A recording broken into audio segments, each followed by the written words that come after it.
Assalamualaikum warahmatullahi wabarakatuh. Let me introduce myself. My name is Komaria, NPM 25412043. Here I will presentation material about supply function. Nah, yang pertama kita akan membahas tentang definisi fungsi penawaran.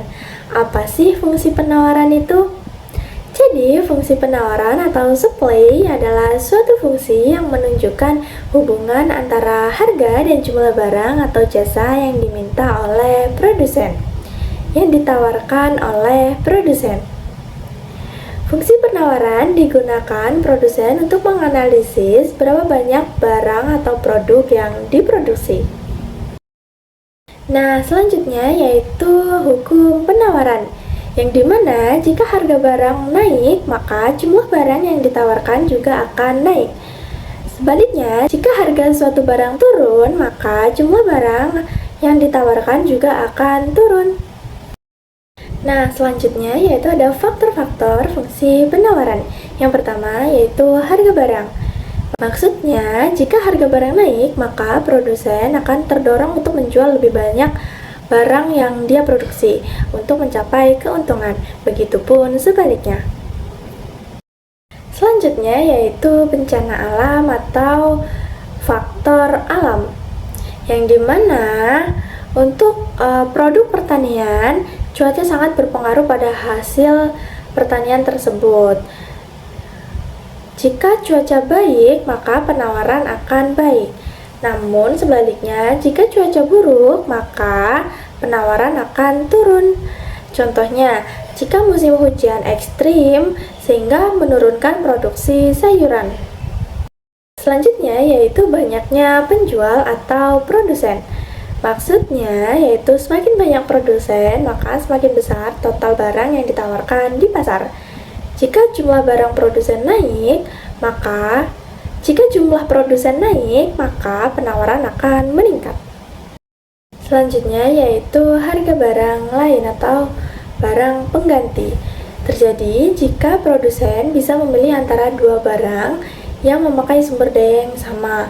Mereka akan memilih yang lebih menguntungkan. Contohnya, jika harga jagung naik, maka petani menanam jagung, bukan menanam kedelai, sehingga penawaran terhadap kedelai akan menurun.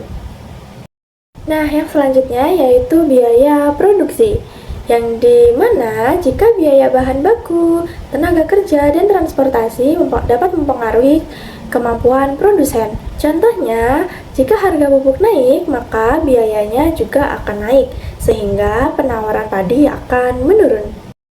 Nah, yang selanjutnya yaitu kemajuan teknologi, yang dimana kemajuan teknologi membuat proses produksi lebih efisien.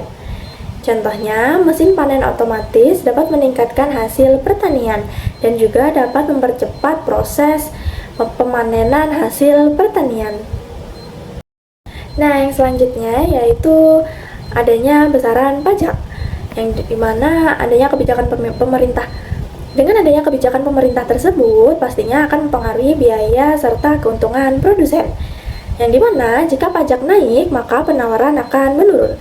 Jika subsidi naik, maka penawaran juga akan naik. Contohnya, pemerintah memberi subsidi pada pupuk, sehingga penawaran padi akan meningkat. Nah, selanjutnya yaitu ada situasi politik.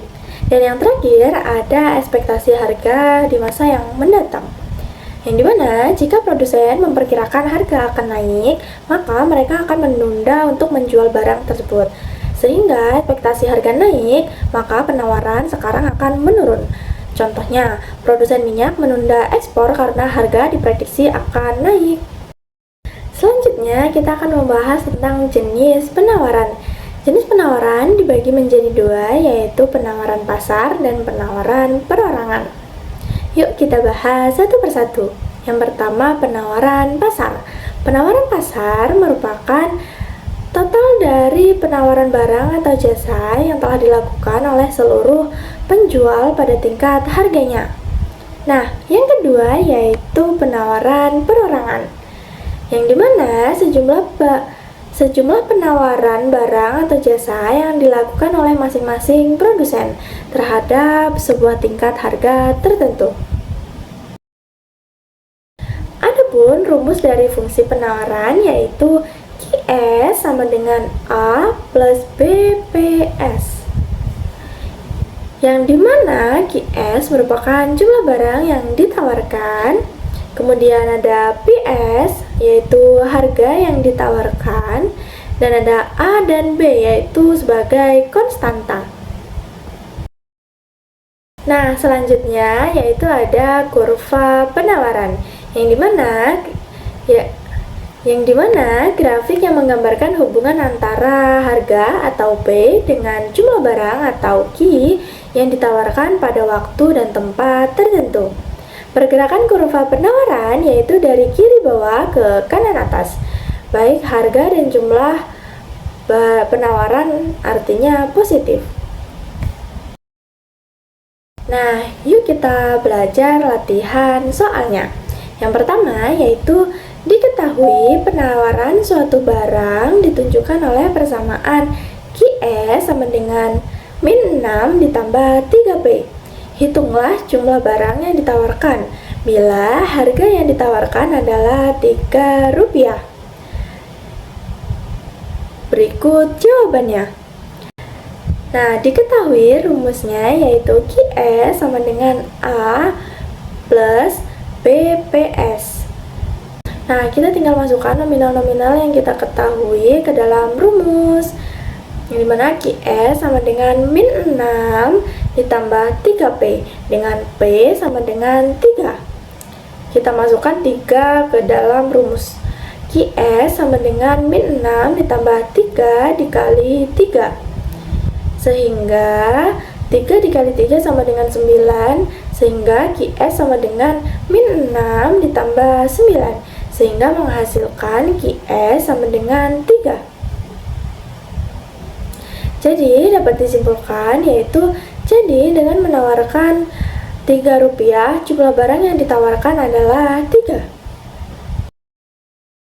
Nah, berikut contoh kurva penawaran yang dimana sisi horizontal yaitu adalah sisi Q atau jumlah barang quantity, dan yang vertikal atau P yaitu price atau harga, yang dimana min 6 menunjukkan jumlah barang dan price-nya berada di angka 3, sehingga dapat kita ambil garis yaitu QS sama dengan min 6 ditambah 3P. Yuk kita latihan pada soal kedua. Diketahui penawaran suatu barang ditunjukkan oleh persamaan QS sama dengan min 5 ditambah 2P. Hitunglah jumlah barang yang ditawarkan beserta kurvanya bila harga barang yang ditawarkan yaitu Rp4. Yuk kita bahas bagaimana cara pengerjaannya. Nah, di sini kan kita ketahui QS sama dengan min 5 ditambah 2P, yang dimana P atau harga price yaitu Rp4.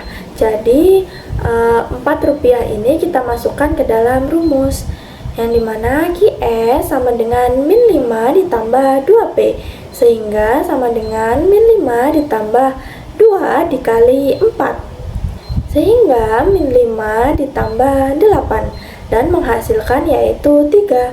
Jadi kesimpulannya yaitu dengan menawarkan Rp4, jumlah barang yang ditawarkan yaitu 3.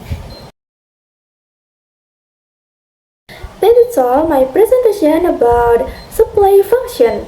Thank you for your nice attention. I close. Wassalamualaikum warahmatullahi wabarakatuh. Bye bye.